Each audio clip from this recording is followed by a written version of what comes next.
Hello YouTube, this is Ian from the Portsmouth Armory channel. If you watched my video from shooting this, you know now we've got a dirty gun, dirty smoothbore. There's all kinds of videos on YouTube of how to clean muskets, but I think mine's a little different. You'll see. I'm not going to take the barrel out of the stock. I'm not going to take the lock out of the stock. Taking parts off of a gun that's 107 years old comes with a little bit of risk, and that's not a risk I'm willing to take. These parts are fitted so perfectly and so good that you could, pulling the lock off, you could chip the mortise. I have taken it apart just a few times, and the wood to metal fit in the barrel channel is so good that the underside of this barrel is still bright as the day it was made, probably. But what I'm going to do is I'm going to fill the bore with water, cold water, and just plain water. I'm going to let that sit for about 20 minutes. That really will soften up that fouling. Keep it from leaking. As you can see, I've put a thin piece of leather over top of the nipple. Focus there. I don't know if you can get my assistant to focus that here. So you can see it. Can you see it pretty good? So you can see the date. I don't know if you could have seen it the other day, but the date of 1832 is when this one was cranked out. Now, these were made when they were trying interchangeable parts. They hadn't quite gotten there yet, but they're close. If you do insist on taking these things apart before you take the lock out, you'd want to back this out, because that's putting pressure on top of the lock plate. And then when you unscrew your lock bolts, just kind of course, tap them out a little bit at a time.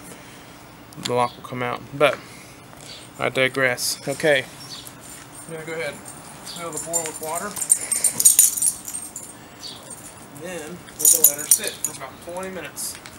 And this is just cold water, tap water. Fill her to the brim.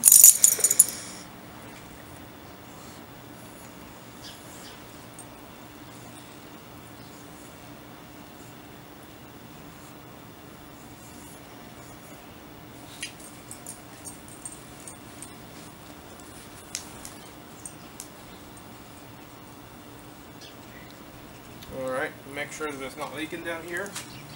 Sealed up pretty good.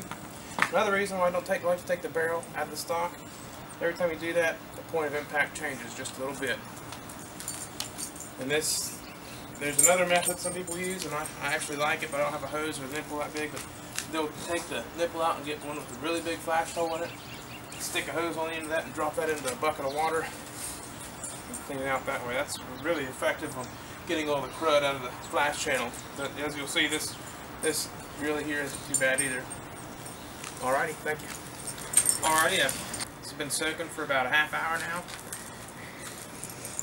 So I'm going to go ahead and dump this out. It's been sitting here for about a half hour. Most of the water that first comes out will be clear, but as the water from the breech comes out, it's going to be black, as you can see. Can you see that? Oh no. Oh, okay, well. So, I've dumped all that out. Now I'm going to put a little bit more water in there. Okay. Not all the way this time. Spilled a little bit. Get that off there. Take this out. Now I've got a little breech scraper. You can see this. This will thread onto the end of my cleaning rod, and I notice I do not use my ramrod to clean my weapon. I use a specialized rod made just for cleaning. You can get these on wood also. I'll just thread it onto the jag.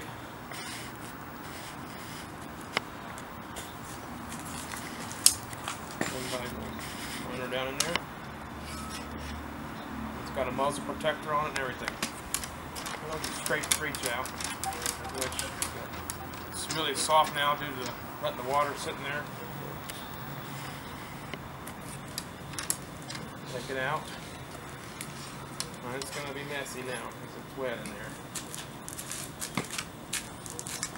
Well, see, there's really no real fouling on the end of it, so that's a good sign. I'm going to take a 12 gauge brush. And these rods are conveniently made to fit these big threaded accessories.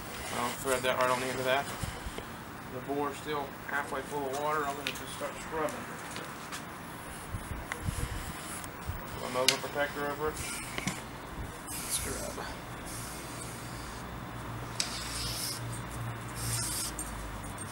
And yes, you're gonna get your hands dirty doing this. It's just the nature of it.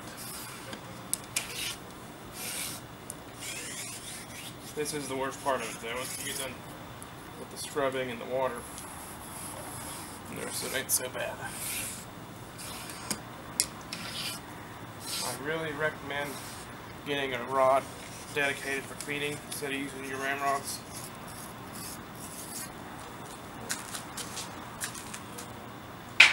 Now, I'm going to dump that water out. Now, this water is going to be very black.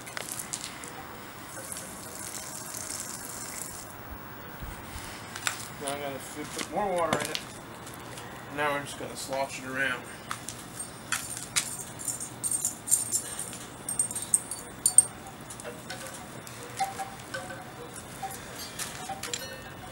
You'll feel the water hit your thumb and let it go back up. Just keep sloshing it around.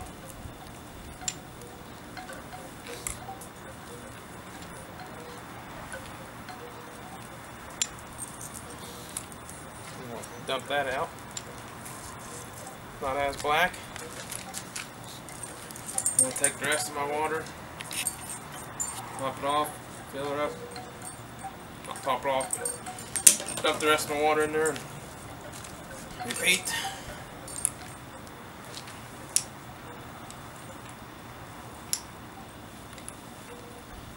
Keep doing this several times.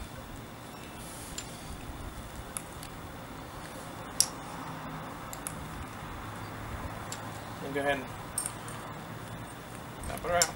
And as you can see, that water is clear now. I forgot my patches, so if you'll excuse me for a moment, I'm going to get some patches. Okay, my patches rather.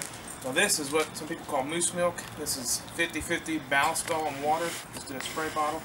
Don't like sitting in dry patches, even though I know the board's wet. Don't like sitting dry patches down there right at this moment in time because there's going to be some fouling in there.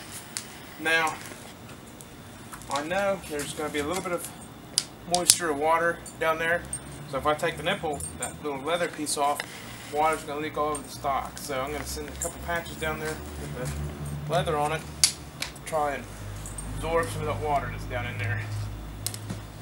And you can feel it when you push it down in there. A little bit of water still in there.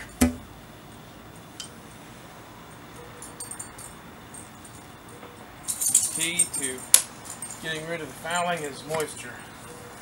Black powder fouling will dissolve in water. Moisture. Okay, now I'm going to go ahead and send a dry patch down in there.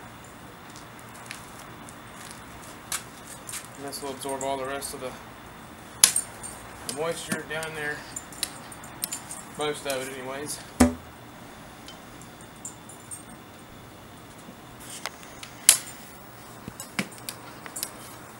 See, these patches aren't too bad right now. Let's see, it's the second patch. And it's just... Okay.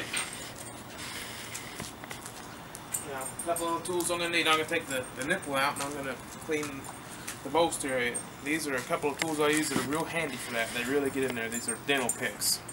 And if you don't have any of these and you shoot cap lock muzzleloaders, you're doing yourself a disservice, really. Get a little closer. You're doing yourself and your firearms a disservice. This one is sideways and that one's just a straight. You really dig in.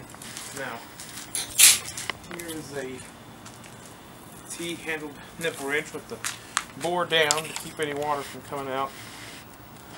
Go ahead and take the nipple out. And I usually do all this sitting down. Now, a lot of the fouling in here is already gone.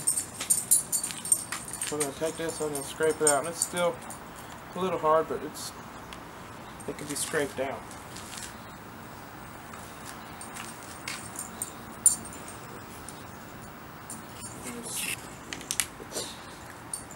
If you have to, you can get your Ballistol, spray that down in there, Ballistol water. Like I said, the key to getting all this out is moisture, so don't be afraid to get all those parts wet inside. Just scraping her out.